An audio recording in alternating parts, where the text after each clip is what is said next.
Yesterday, on October 20th, 2025, Arthur Waskow, a revolutionary activist and teacher of Torah, died at the age of 92. He was an inspiration to our work at Judaism Unbound in more ways than we can articulate. Even as our organization was launched when he was already in his 80s, he found so many ways to collaborate with us and offer his unique Torah to our audiences. He presented at 5 consecutive Shavuot live gatherings, again, in his late 80s and 90s, frequently moving attendees to tears. He welcomed Judaism Unbound as a partner for many of his programs with the Shalom Center and was twice a guest on this podcast. For those who would feel moved to hear from Arthur's voice shortly after his passing, we wanted to re-release those 2 appearances of his on Judaism Unbound. The first is episode 166, entitled The Freedom Seder, and the second is a bonus episode called Confronting Carbon Pharaohs. Even and especially at age 92, and throughout his life, Arthur Waskow was committed in mind, in spirit, and in body to the betterment of our world. He reminded us over and over that the word Adamah, in Hebrew meaning soil or earth, and the word Adam, meaning earthling, or human being, are intertwined, meaning all of us as earthlings are inherently connected to the planet, Earth, that we live on, and to one another. May his memory be for a blessing and for a revolution. Without further ado, Arthur's blessing before studying Torah, and then these past 2 conversations with Arthur Waskow. Baruch atah Yah Eloheinu ruach ha'olam asher kitshanu b'mitzvot v'tzivanu la'asok b'divrei Torah. Blessed are you, breath of all life, spirit of the world, who makes us holy through mitzvot and plants in us the desire to soak into words of Torah.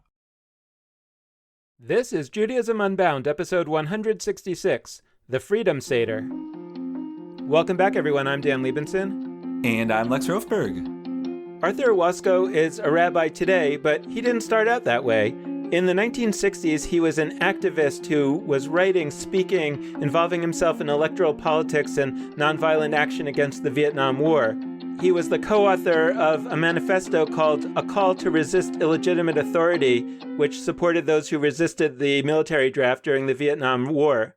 As we'll discuss in the podcast, during the time of upheaval of the late 1960s, he started to see connections between what was going on in America during that difficult time and the Judaism that he actually wasn't all that immersed in before, but he started to have inklings that there was really something there. And his journey started by the creation of this thing called the Freedom Seder, which we'll talk about, but it had to do with bringing the Jewish experience of slavery and freedom into dialogue with the African-American experience of slavery and freedom.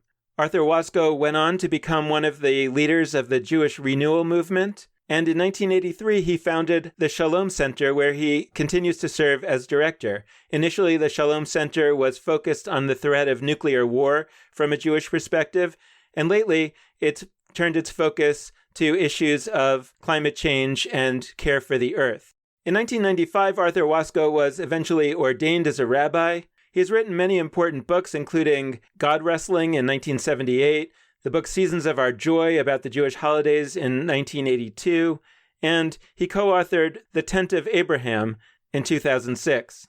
Well into his 80s, Arthur Waskow continues his social activism today.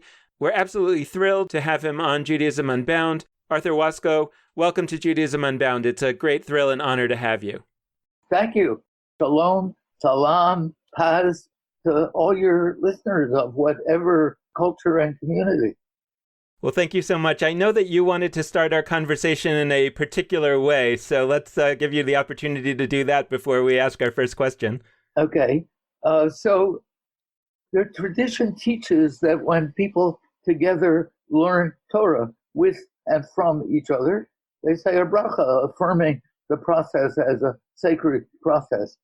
One of my friends and teachers, Ari Alon, understood Talmud as a collection of the spiritual searchings of a couple of thousand, maybe more than a couple of thousand folks who became or were called rabbis or not.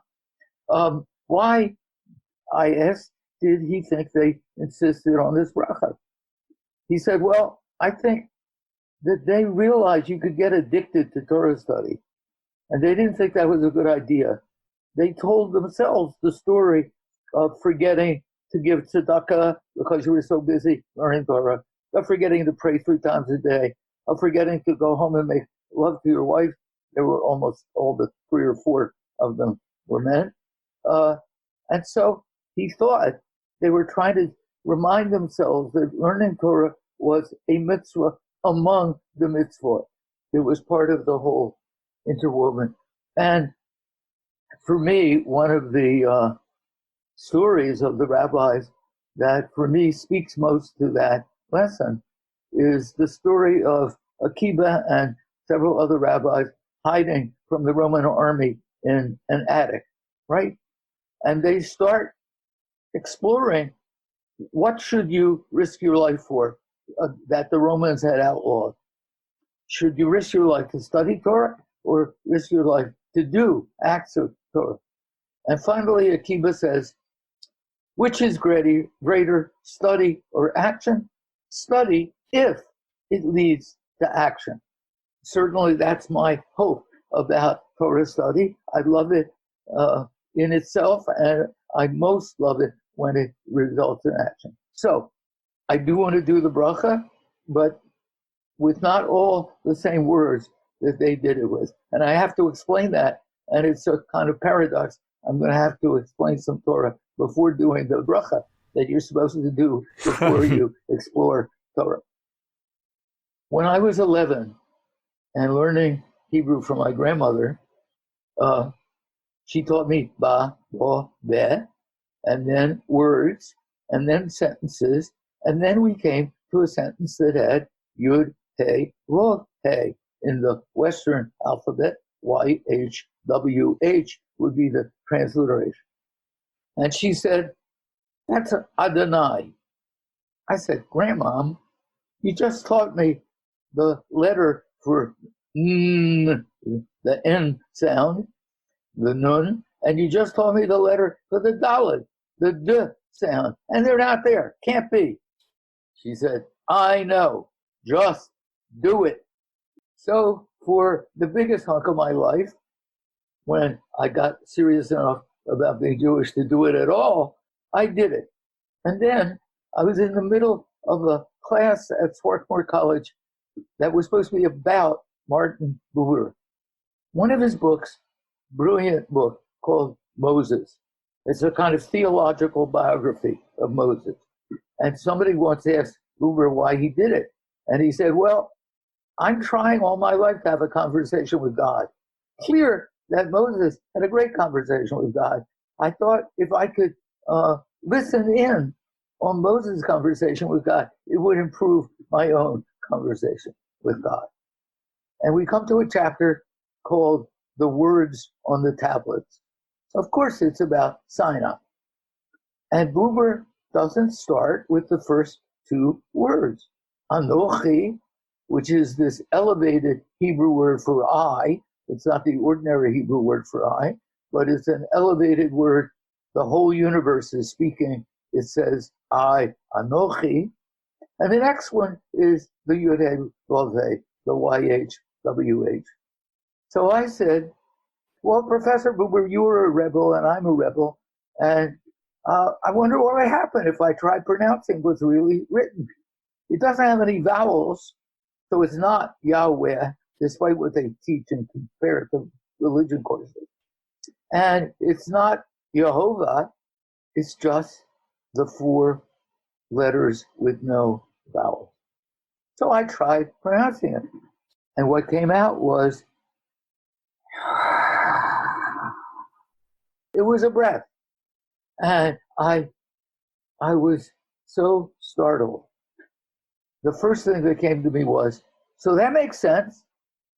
At least one of the real names of the real God shouldn't be just in Hebrew or Egyptian or Greek or Roman or Latin or English or Chinese or Swahili, but in all of them.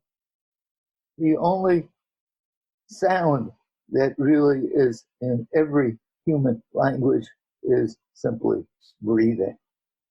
That was my first thought. My second one was, oh, it's not just human beings.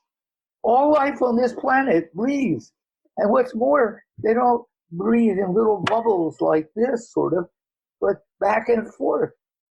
Every animal on the planet, including human beings, breathes in the oxygen that every plant on the planet breathes out, and we then breathe out CO2, carbon dioxide, and the plants breathe that in.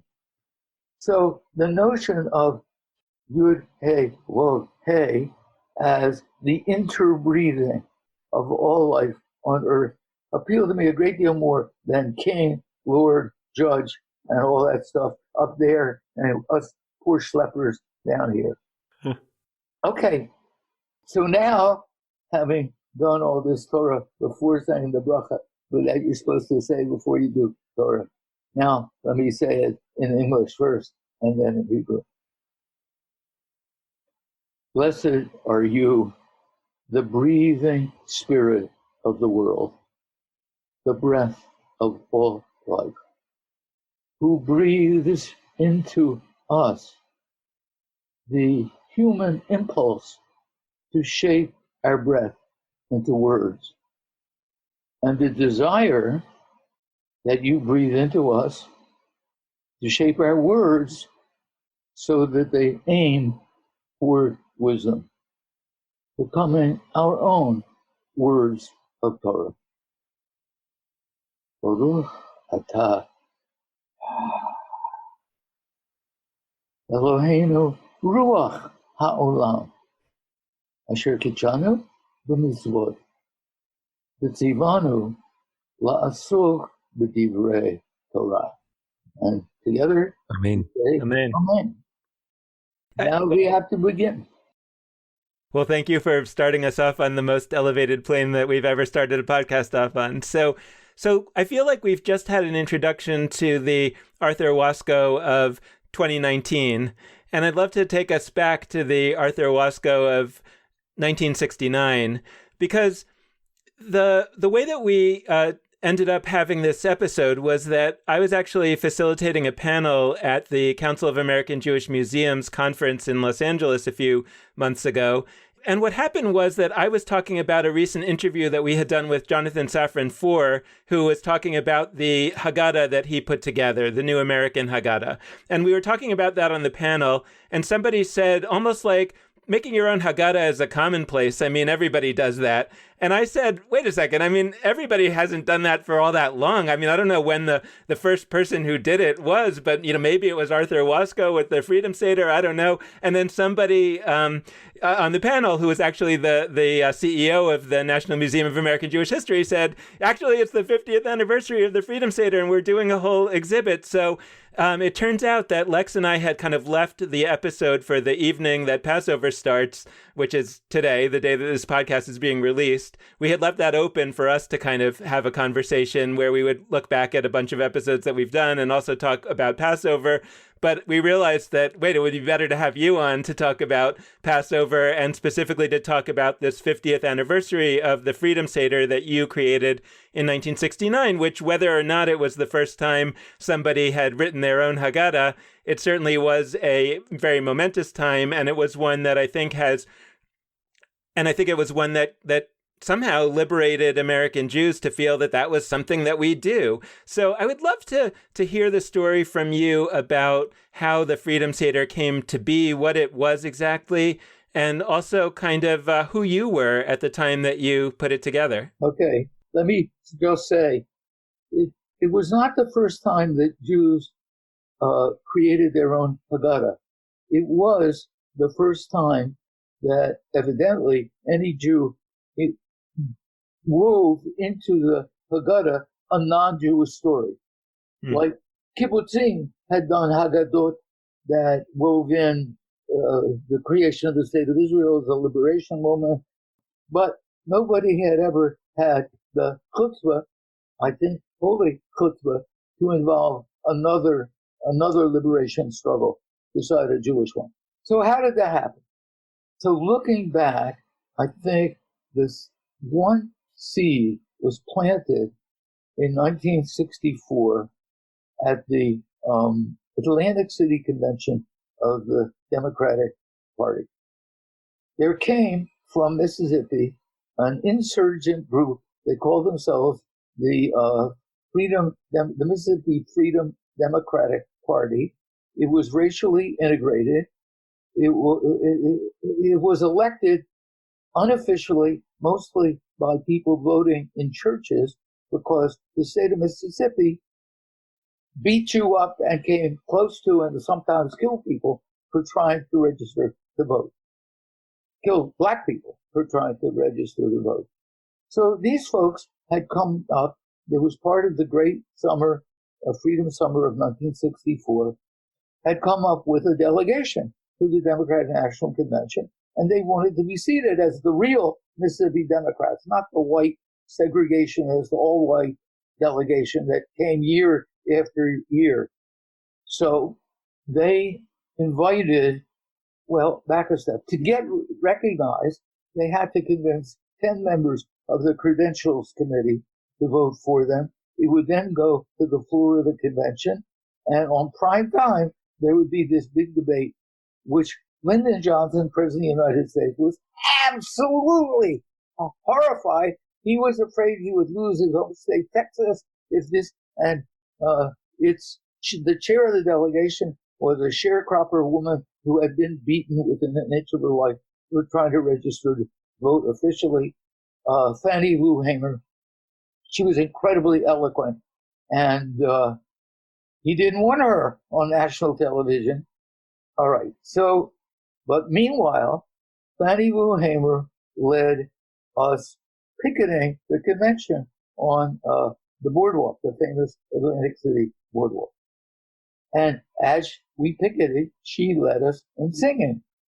And one of the songs she sang went like this. Go tell it on the mountain, over the hills and everywhere. Go tell it on the mountain to let my people go. A black song about the ancient Exodus, right? And that was the first glimmer for me that the story of the Exodus was not just a Jewish story. For that period of my life, from after my bar mitzvah until then, which was my bar mitzvah was in 1946, and it was boring and stupid. It was about the creation of the world, the first passage of the Torah, and nobody talked to me about that, about the creation, about Adam and Eve, about Cain and Abel, none of that. All they wanted, I should learn to chant it right. So when I was finished, I thought, well, that was really dumb. And I stopped being interested in Jewish practice, except for one thing, the Passover Seder. Because that was about freedom and justice. I grew up in a family of activists. So at that point in my life, the only Jewish practice I'm interested in is Passover. Fine. On March 31st, Sunday, 1968, Lyndon Johnson goes on television, and all of us peace activists are expecting he's going to announce that he's sending another 100,000 troops to Vietnam. Instead, he says, it's over. I'm not going to run for re-election, and I'm going to send Averell Harriman, a great diplomat, to Paris to talk with people who up till that moment the United States had pretended didn't even exist, the Vietnamese government and the Vietnamese National Liberation Front. And until that moment, we figured we were the outsiders. I mean, the President of the United States was going to win, yeah? We were a protest delegation, anti-war, anti-racist. Our chair was a young black minister who was kind of a younger version of Martin Luther King. So we weren't going to win. But the president quits. His delegation becomes Hubert Humphrey's delegation, and Robert Kennedy announces he's running for president. So we committed ourselves to support Bobby Kennedy until Bobby was killed, just as King had been. And at that point, the question was what we were going to do. We decided to name Reverend Channing Phillips, the chair of our delegation, as black minister, to nominate him for president. And we did in the famous, infamous disaster National Democratic Convention in Chicago in '68. And he got not only DC's votes, but the votes of some other Kennedy orphans. Okay, the convention was a fiasco. Demonstrators were beaten up on the streets of Chicago, and we were still stuck with a war and still stuck with racism, which the symbol of was the killing of Dr. King. And I came back home from being a delegate at the convention to Washington, and I felt like every one of my identities had been shattered, except for one. And that was the one that I didn't even know was real. And then came the first night of Passover. And as I said, that was the only serious Jewish practice in my life. So I walked home, getting ready to get ready for the Seder. That meant walking past the army. And it meant walking ultimately past a Jeep with a machine gun pointed at the block I lived on. So my kishkas, my innards, my guts, more than my brain, began to say, this is Pharaoh's army. I'm going home to do the Seder of liberation from Pharaoh. And this is Pharaoh's army on the street. And I had always taken the Seder seriously, but this was like discovering a volcano, not even in your backyard, but in your own body, that was now exploding. There's a line in the traditional Haggadah that says in every generation, every human being, it says, Kol Adam, every human being, not every Jew, must look upon himself, herself, as if we go forth from slavery to freedom in our generation. And I'd read that ever since I was old enough to read, but I never paid any attention. It was another line. That night, however, it was clear what it meant. We were living it. I sat down with the Haggadah, the telling of the story of liberation from Egypt, in one hand, the copy I was given when I turned 13 as a bar mitzvah present, and in the other hand, Dr. King, Gandhi, Nat Turner, the leader of the slave rebellion, the Warsaw Ghetto uprising diary of Emanuel Ringelblum in my left hand. And I wove the left hand into the right hand. I wove those teachings into the Haggadah. And when I tried to figure out where to put them in the Haggadah, I thought that the debate that's in the Haggadah between the rabbis, were there 10 plagues or 20 plagues or 200 plagues or 500 plagues, I thought it was silly. So I created a debate that stretched across continents and centuries between violence and nonviolence as a way of getting freedom. That, I think, to me, was a really serious debate to have on Passover. And I wove in a lot of the Black liberation struggle. I wasn't really making choices. I'd written 3 books by then, but it felt like this book was writing me, not me writing the book. So half of my friends said, Waskow, that is amazing, that's wonderful. And the other half said, you can't do that. There is a Haggadah. Nobody can write a Haggadah. Nobody. So when I finished what I figured was the first draft, I thought, I better check with some serious, knowledgeable Jew as to whether this is totally crazy or useful. I asked around. I got the name of a young rabbi in Washington, Earl White, also Oliver Shalom, who was against the Vietnam War and public about it, and was pro-civil rights and public about that, because I figured it didn't make sense even to try this out on anybody who wasn't. So I called him up. I explained what I was doing, and I asked him if he would give me a really frank assessment of what I'd done. He said, well, sounds interesting. Send it to him. So I did. So a week later, he calls up. He says, Waskow, I love it. It's a midrash, an activist midrash on the Haggadah. And it's such an activist midrash, I wonder whether you know the ancient midrash I'm not translating it because I didn't know how to translate it. In a minute, I'll tell you. But the activist midrash that said God wouldn't split the Red Sea until an activist walked in up to his nose, ready to drown. That's when God split the sea. So I wonder, because you're a midrash, this is a midrash, I wonder. And I said, what's a midrash? He assumed, at least, that I must know this key word. A midrash is a reinterpretation of Torah. The rabbis 2,000 years ago taught that the Torah is not written in black ink on white parchment. It's written in black fire on white fire. And it's relatively easy to read the black fire, the letters, but it's hard but necessary to learn to read the white fire, the blank spaces. We would say blank spaces, but they're not blank, said the rabbis. Just got to learn to read them.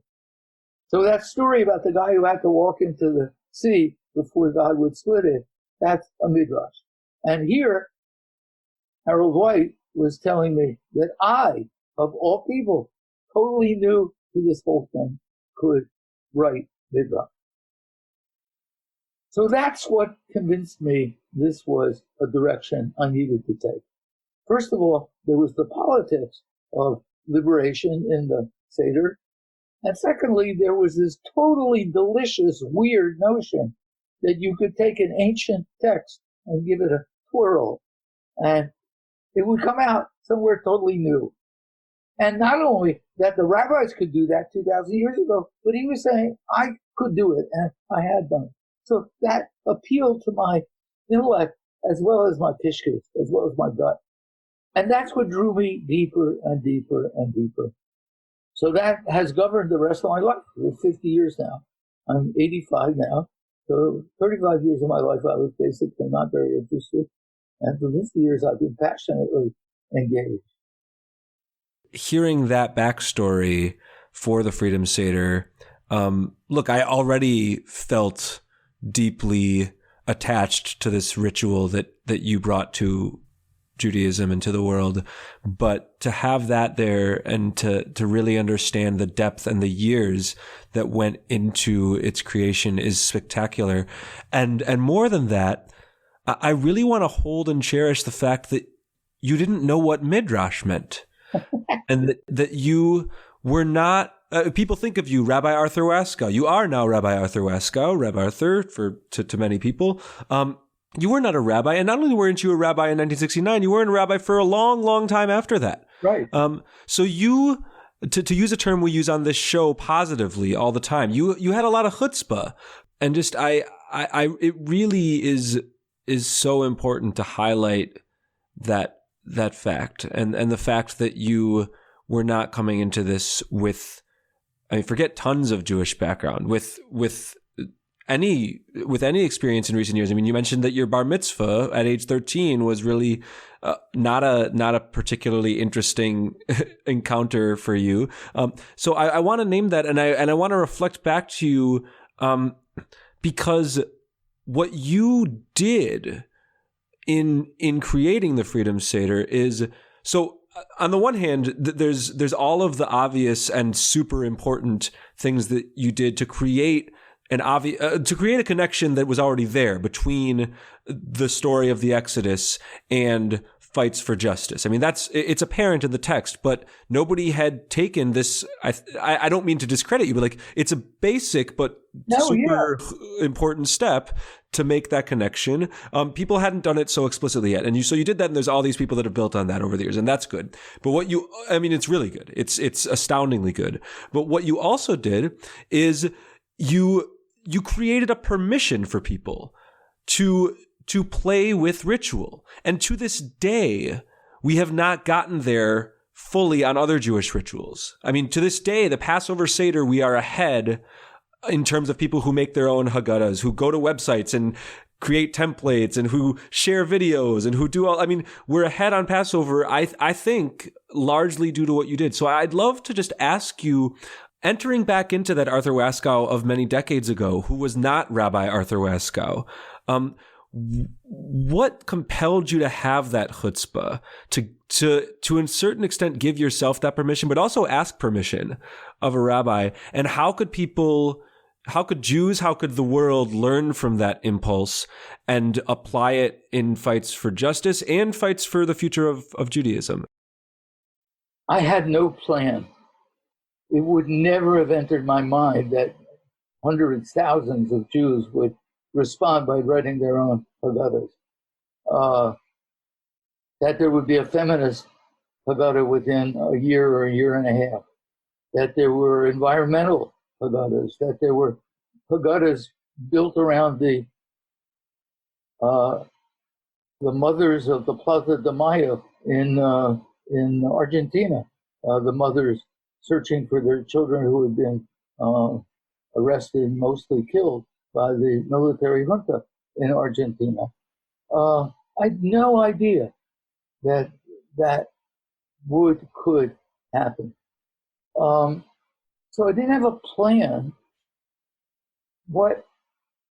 I just had an impulse, and it felt like a holy impulse. That's all I can say.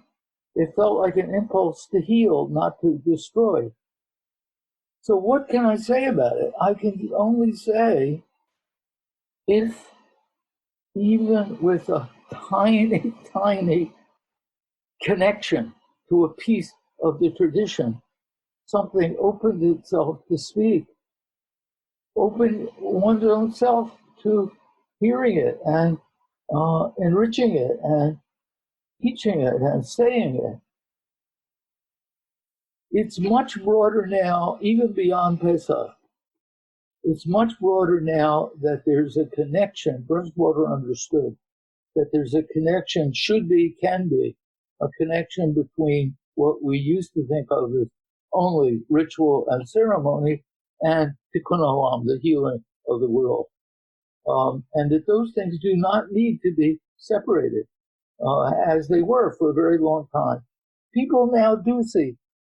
I was sitting in my backyard about 8 or 10 years ago, thinking about the climate question and about oil. And I muttered to myself, I wish there were a Jewish holiday that was about conserving oil. And then it was like one of the trees in the backyard practically yelled at me, Waskow, what's wrong with you? There he is, a Jewish holiday about conserving oil. It's Hanukkah. And that whole legend about 1 day's worth of oil worked for 8 days. Whoop. Now, so actually the Shalom Center did things with that. Now, it's not just the Shalom Center. People have absorbed the idea to think about Hanukkah as a climate, carbon question, right? The notion that there is a connection, a deep unity connection between what we often call ritual and what we often call politics, tikkun olam, that is now much broader than it was.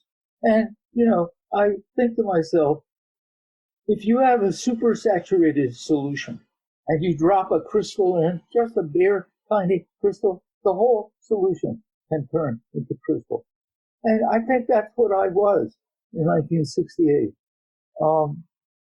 The Jewish youth of 1968 were a supersaturated solution.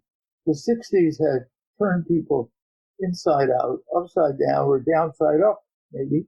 And the creation of the early Havalot, the fellowships, which were much more deep, not centered around a rabbi, capital R, but a community, that was already cooking. And I think, I don't know, of course, but I wouldn't have been surprised if in some alternate history, somebody else had done something like the Freedom Circuit, because I think that the energy was absolutely there. So I want to pick up on a few things that you just talked about. First of all, I want to note that when Purim happened a few weeks ago, I actually tried to write a new version of the Megillah for my family and some friends because, for various reasons.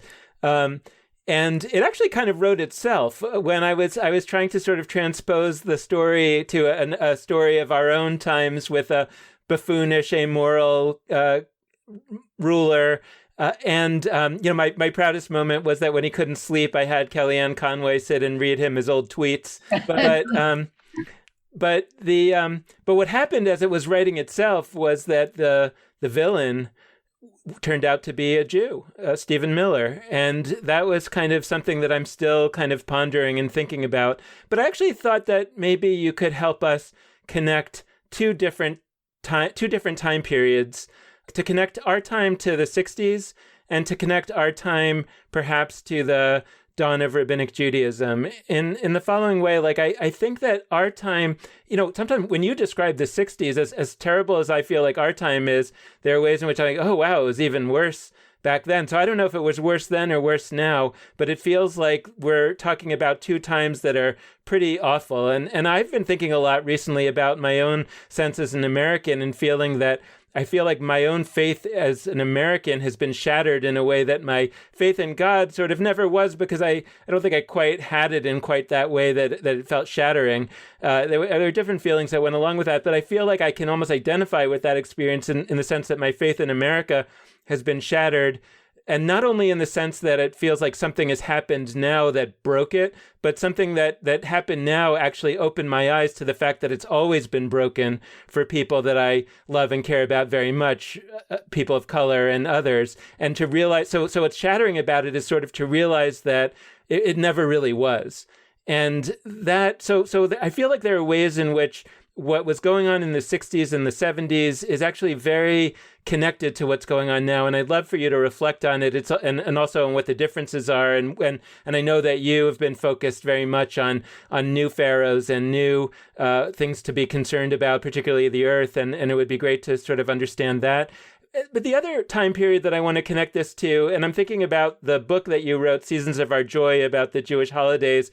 By the way, you wrote that also before you were a rabbi. And so I think it's important for our listeners to hear that. You can write books. I knew what Midrash was. Right. Yeah. But you can write books about Judaism and not be a rabbi. But one of the questions that I have about that is kind of when we go back to access the ancient tradition of Judaism, the ancient ideas, how do we think about what remains relevant? To what extent we should be drawing on those wells and saying, hey, actually, the rabbis or the Torah had some ideas in it that are actually still very, very resonant, and we may have to do a midrash, but we still can reach back for that. Those ancients were smart. They understood humanity. They understood the experience. And to what extent do we say, no, we're in a new paradigm? You're part of the Jewish renewal movement, which is about a paradigm shift. And how do we say, there are also times when we can look back at those ancient wells and say they don't have what we need, and we actually have to engage in the process of creation and reinvention ourselves? I think we're in a very dark time now. In some ways, not as openly, violently dark as the 60s and 70s were, but the 60s especially. But in some ways worse, because even Lyndon Johnson and Richard Nixon did not have as their goals the dismantling of the whole democratic process in the United States. And I think we now have a president who does. Who doesn't like it, doesn't live with it, doesn't affirm it, and doesn't allow it wherever he can get away with not allowing it. About the uses of the ancient text, story, and experience, there's one element in it I think is incredibly important now. And again, you have to do midrash on how to deal with it. But the folks who created what we call the Hebrew Bible were really close to the earth. And rabbinic Judaism, because it lost that closeness to the earth, has created some distortions which still exist. I mean, they're like laudable distortions. Like, given that Jewish thought focused on at first rabbinically, how you built a decent Jewish community internally, right? Then, with the emancipation in at least Western Europe, the question became, so how do you expand that into social justice for the whole society? Well, what I keep finding is that social justice has been where that process so far has gotten stuck for most, even the best of the Jewish organizations. I don't like it that the Shalom Center is the only national Jewish organization that sees the planet and the climate crisis as priority number one. I mean, I'm glad we do, but I wish others did. So looking back, I've written a lot about how the Torah, and broader than the Torah, the prophets and the writings, are so loving of the land and so interested about healing the land from not to overdo, not to make the land overwork. I mean, the whole chapter of Leviticus, the word Shemitah, release, letting the land be released from working for us 1 year out of every 7. Adam and Adamah, the best translation, which hardly anybody uses, though I've been trying to, is earth, that's Adamah, and earthling, which is a specialized word in English for human being. And Adam means human, and Adamah means earth. In Hebrew, the two are totally intertwined, and we are intertwined. So earth and earthling, or maybe human and humus. But the trouble is, humus is a very specialized kind of earth, and earthling up till now has been woo-woo word for Star Wars. So I think we need to draw on that wisdom. I taught a course a couple summers ago about, quote, prayer as if the earth really matters. And one of the things we worked out was that for the Amida prayer, the murmured, not totally silent, but not out loud prayer, what we did was go outside to a grove of trees, and each person in the minyan, in the small congregation, went to a tree. And the instruction or invitation was to listen to the tree's prayer. And for the Amida, each of us shared the tree's prayer that we had heard. I think trees really need to count in the minyan. You couldn't have a minyan unless the trees were breathing so that we could have a minyan. I once had a wonderful, I was invited to teach a course by one of the synagogues here to 12-year-olds preparing for bar and bat mitzvah about the earth, about a Jewish way of seeing the earth, eco-Judaism. So along the way, we read that very brief verse in Deuteronomy that says, even or especially when you're at war, you can't destroy the trees of your enemy, the fruit trees of your enemy, right? So we read that and we talked about it a little, and then I asked these 12-year-olds what they had learned about trees in public school, aside from any Jewish school. And they instantly, all of them had learned that trees give out oxygen and we need to breathe it in. So I said, well, so the Torah says you can't cut down a fruit tree. If all the trees are giving oxygen that we need to live, does that mean they're all fruit trees? And if they are, does that mean we can't cut any of them down? So the kids had a whole discussion of them, their own. I kept my mouth shut after I asked the question. And finally, one of them said, I don't think we could say that we can't cut down any trees. What we can say is, every time you cut down a tree, you have to plant a new one. And I say, you have just joined the process of the Beit Din making halacha, making Jewish law. What you have just done is you have weighed actually two goods rather than two bads against each other. A lot of the Jewish law is based on how you weigh two values that are valuable. And you have come up with a really interesting answer. I feel like it would be a loss for us not to go in one more direction before we go, which is to visit your decades of experience around Israel-Palestine. And I wanted to bring that in, because you've been echoing beautifully this whole episode how so many pieces that we consider separate are actually intertwined. But I know from your work that politics around Israel-Palestine are interwoven with all of these politics of the earth and all of these Jewish ritual understandings that you've brought to the fore. And I also I'm part of the organization, If Not Now, which takes as a given the premise that you really popularized through the Freedom Seder, that a Jewish ritual can, and even in some situations must, incorporate calls for justice, etc. And that's why If Not Now has, in its organizing around Israel-Palestine, done all sorts of Jewish ritual actions.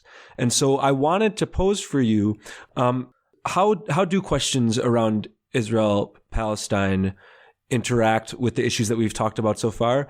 What other issues might arise for us and challenges for us as Jews and as human beings? And what have your decades through organizations like Brera, through organizations like New Jewish Agenda, through more contemporary work that you've continued to do even into your 80s, what can that do to inform those of us who are a little younger than that? In the grand scheme, not all that much younger. We're very close in the grand scheme of human history. But how can we integrate Israel-Palestine into these conversations as well? So first of all, I totally love the way If Not Now goes about it, because I do think that it re-enlivens Judaism in the process of critiquing much of what we have come to just assume was Judaism. All right, so my first serious connection with Israel and with Palestine came in the summer of 1969, a couple of months after the Freedom Seder. I spent the summer because my then wife had close relatives who had founded a kibbutz in the Negev. At that point, in 1969, the occupation was only 2 years old. You could argue that it was a mild occupation. But I was an historian. I know that no occupation stays mild forever. So the occupation gets tighter and tougher, and the resistance gets more and more intense and more violent, perhaps. So I came back to the United States after the summer, and I put together a group of Jews and some non-Jews, including Benjamin Spock, who, if people don't remember, was like the granddaddy of all America. He had written this amazing child care book. So we put together, I think, the first public statement in the United States for a two-state peace. We published it in the New York Review of Books. Couldn't afford to publish it in that time. And Brera emerged in the early 70s and got smashed by slanderous attacks.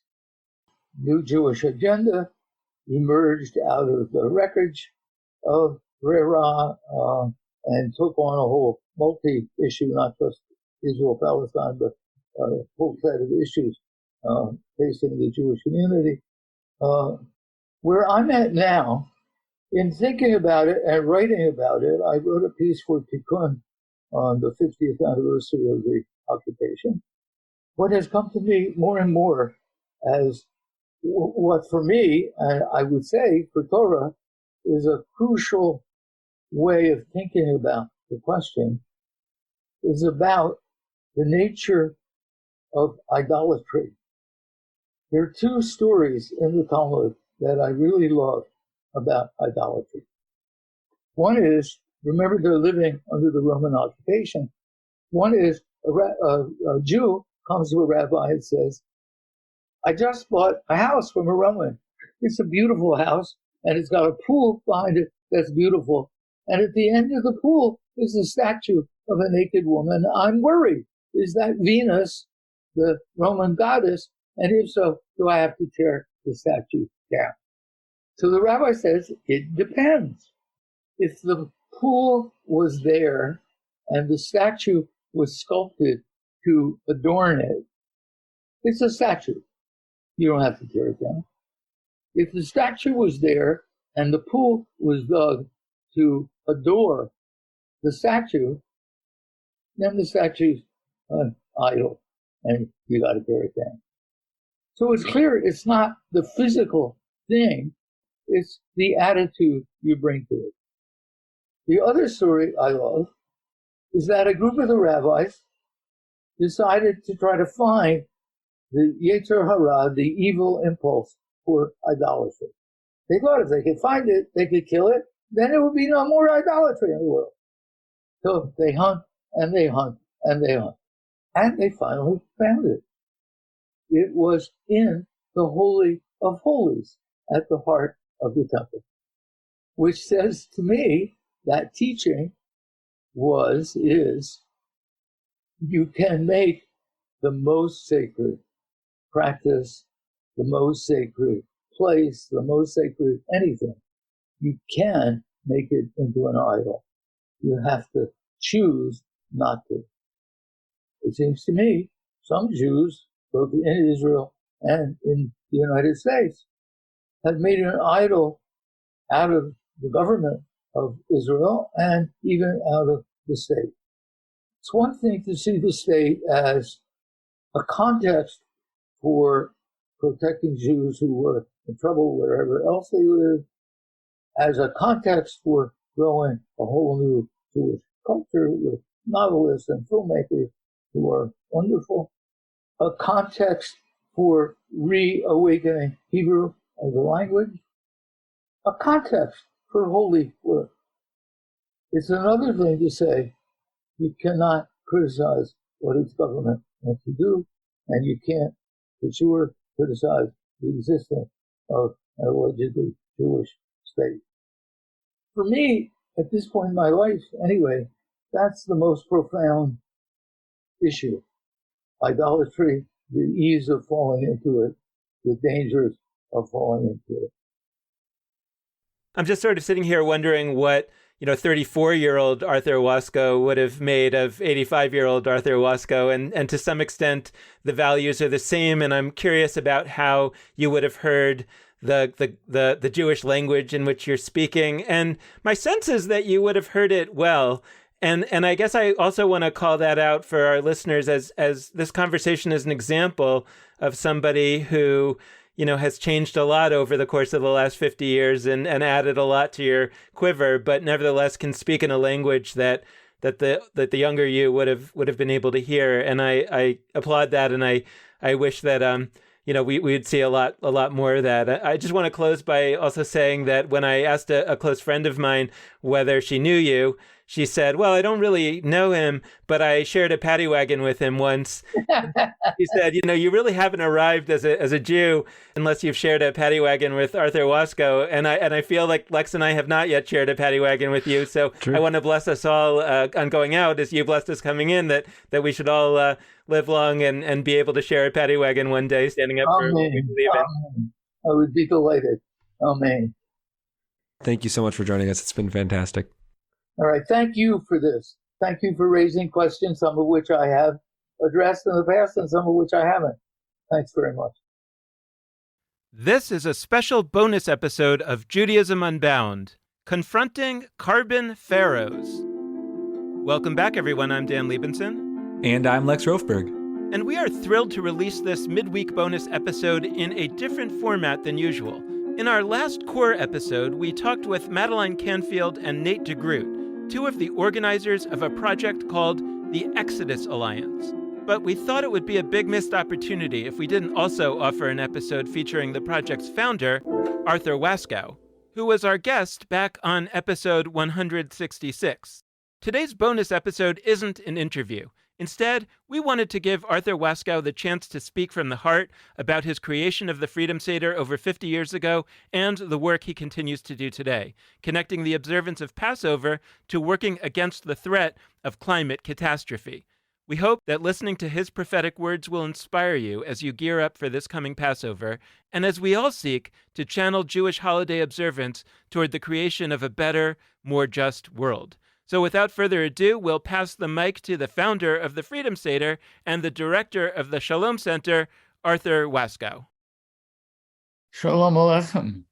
We're in the period between Purim and Pesach. My theory has been that Purim was an attempt to limit kings and tyrants by making fun of them. But if that didn't work, then we would have to do Pesach and invoke all the energy of the breath of life, the wind of change, even a hurricane of transformation. So that's where we are, and we're looking toward Pesach. I think I'd like to begin just by saying the bracha for Torah study, though I wish there were a whole group of people we could study Torah together with. But even if I'm just alone in talking, you'll be a group of people listening. So, Baruch atah Yah Eloheinu Ruach Haolam Asher Kichanu b'mitzvot v'tzivanu la'asok b'divrei Torah. And I'll say amen to myself. Thinking about Pesach and what we're doing this year that's different brings me back really to the beginning of my Jewish life, and certainly to the beginning of my becoming Yisrael, wrestling with God 53 years ago now, 1968. Martin Luther King was murdered, which moved me deeply. I had met him once, and the whole movement to transform America to be a fuller democracy had engaged me, moved me. Not especially Jewishly. There was only one piece of Jewish practice that I was really passionate about, and that was the Passover Seder. It was about freedom and justice. And I grew up in a household where those were important, and the Seder was therefore important. Well, it turned out that Dr. King being murdered came just a week before Passover in 1968. And that week, the President of the United States, Lyndon Johnson, responded to an uprising from the Black community in anger, fury, and frustration by sending the U.S. Army into Washington to occupy the city. And he proclaimed a curfew, which in theory applied to everybody, but the police didn't care if whites were on the streets. So they mobilized to close down the Black neighborhoods. And a bunch of us, whites, civil rights, and anti-war activists, created what we called a Center for Emergency Support to get food and medicine and lawyers and doctors into the Black community, which otherwise was totally cut off by the curfew. So that's what I was doing for a week, day and night. But then came the first night of Passover. So I walked home to get ready to do the Seder. That meant walking past the army. And when I got to the block I lived on, it meant walking past the Jeep with a machine gun aimed at the block I lived on. My kishkis, my innards, my guts, more than my brain, began to say, this is Pharaoh's army, and you're going home to celebrate liberation from Pharaoh. And that moment changed my life. It changed the Seder, which became for me a kind of volcano in my backyard that I hadn't even known existed. I'd always been serious about it, but the line which is in every traditional Haggadah, in every generation, every human being, it says, Kol Adam, not every Jew, every human being should look upon himself, herself, as if we go forth from slavery to freedom, not our great, great, great, great grandparents only. I'd read that line ever since I was old enough to read, but it hadn't meant very much. But that night, it meant everything, really. It meant the streets were in the Seder and the Seder was in the streets.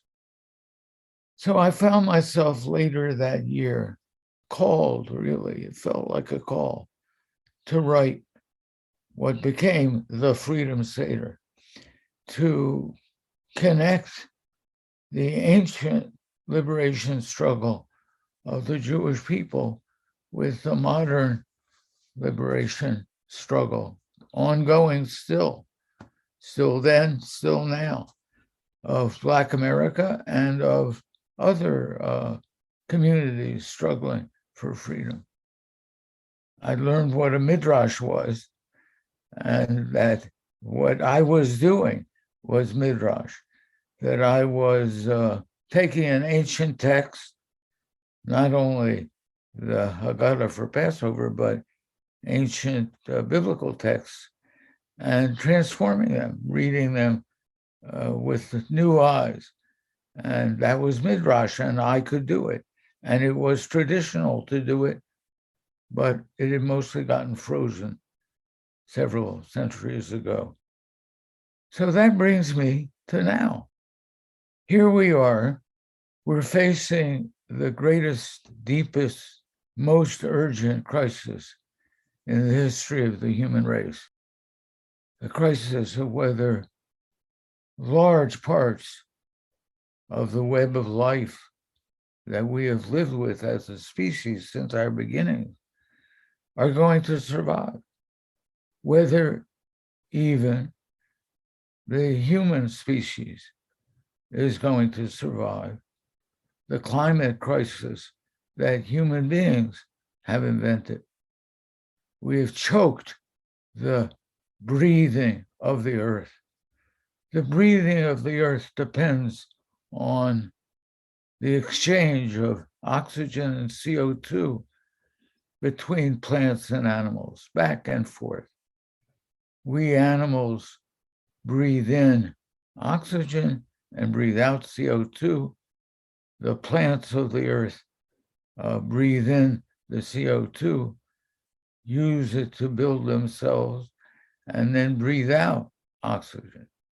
But part of the human race, I call them corporate carbon pharaohs, big oil, gas, coal corporations, burn fossil fuels so profusely that we send so much CO2 into the atmosphere that not all the trees and bushes and plants and grasses of planet Earth can turn them back into oxygen, which means they build up and build up and build up, and they're heat trapping gases. People call them greenhouses, but that's a nice name. They trap heat, and the planet is getting hotter and hotter. And the result of getting hotter and hotter are plagues of fire, plagues of flood, plagues of famine, where the food crops fail. The reason I call them corporate carbon pharaohs is that they behave like Pharaoh. For their own power and their own wealth and their own enormous hyper wealth, they're prepared to burn up the earth. And just as Pharaoh's stubbornness and arrogance and cruelty was prepared to burn up his own country. So that's what a Pharaoh is. The Pharaoh thought he was God. He didn't realize that enslaving human beings would mean that the earth itself would rise up against them. That's what the plagues were. So here we are at a moment of deep crisis. And the US government, which is one of the most important to act on this, because the US has the per capita, the highest, and per nation, one of the 2 or 3 highest emissions of CO2 into the atmosphere. So what the US government does is really important. But the US government is paralyzed. Why is it paralyzed? Because the corporate carbon pharaohs have enough power to make a deadlock. The first half of that word, deadlock, was more important even than the second half, the locked part. We're locked into death by this paralysis until and unless the people of the United States can change their government. A majority of them, a big majority, are committed to deal with the climate crisis. They know it exists. They don't think it's a fake, but they have not been able yet to make the political majority. There's a popular majority, a majority of the people, but there are elements of the Constitution that were deliberately set up to prevent a simple democratic majority of the people from making decisions.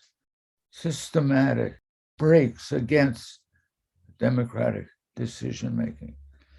So some of us decided that there needs to be another way to mobilize what Moses and Aaron and Miriam mobilized, maybe Shiphrah and Puah, the midwives who refused to obey Pharaoh's order to murder every Israelite baby boy.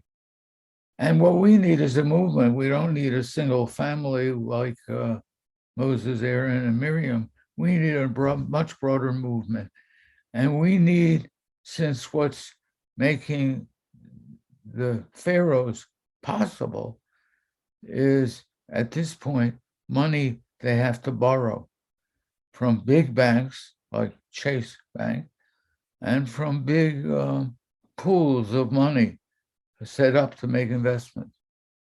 Some of them are making investments in burning the earth, our home, the only home we have.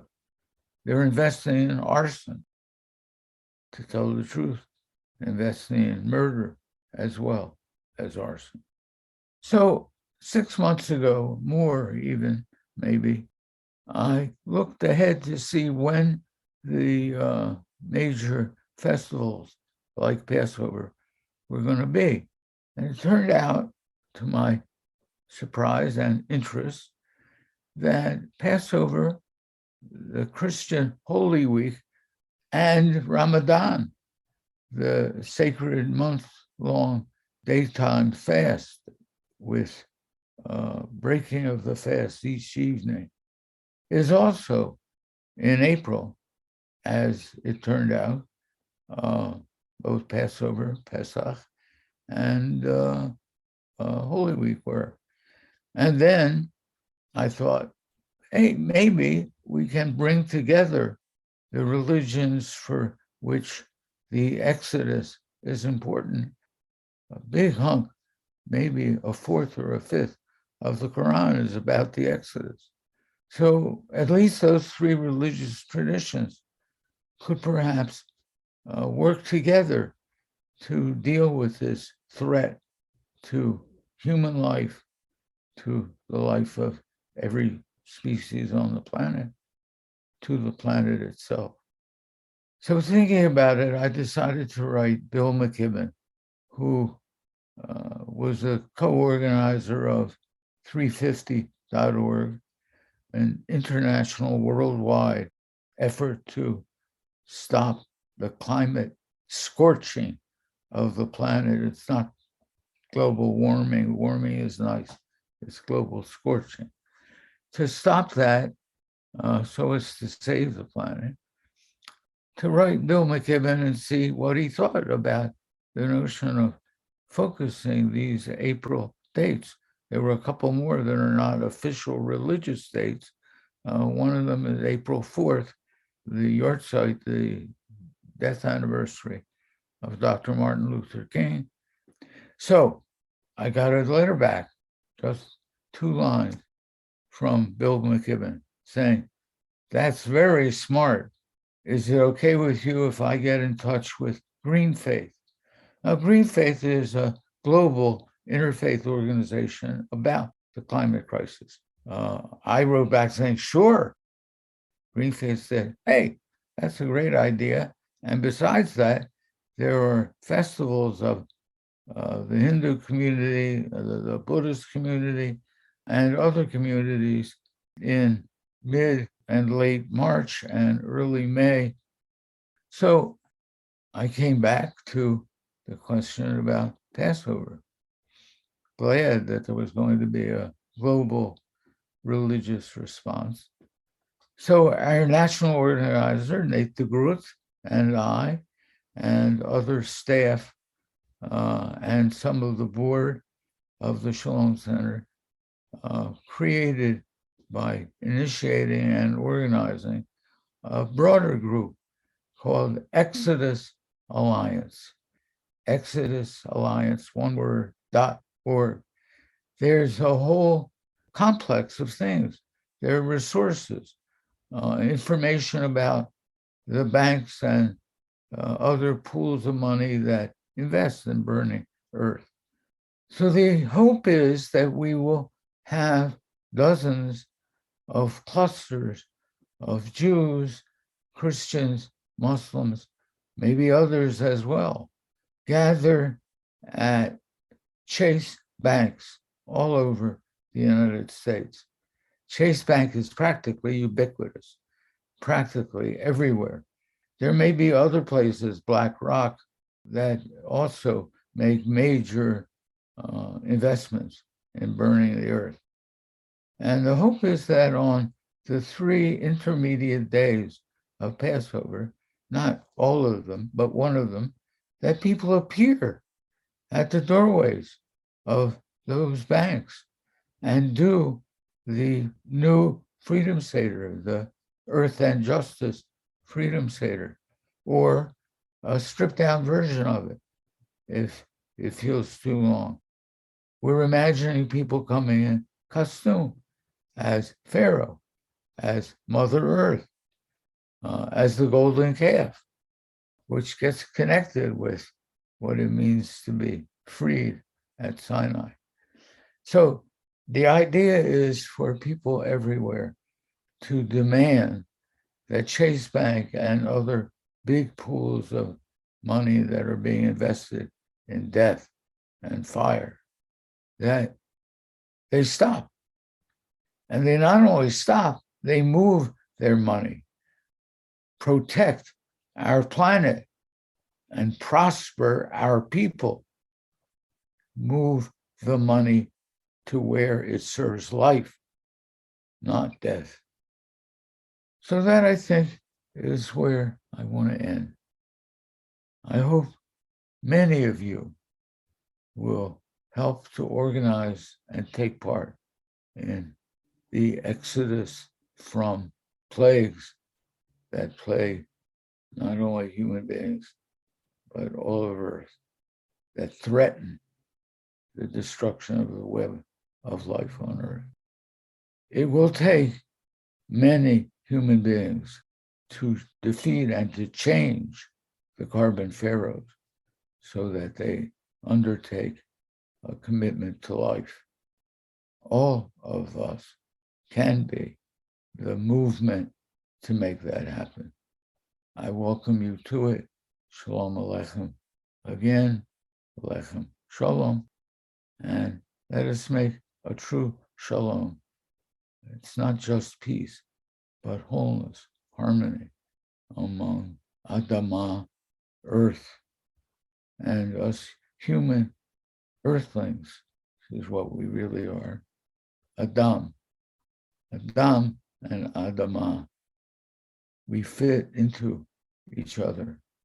It's time for us to make that fit peaceful, harmonious, and whole.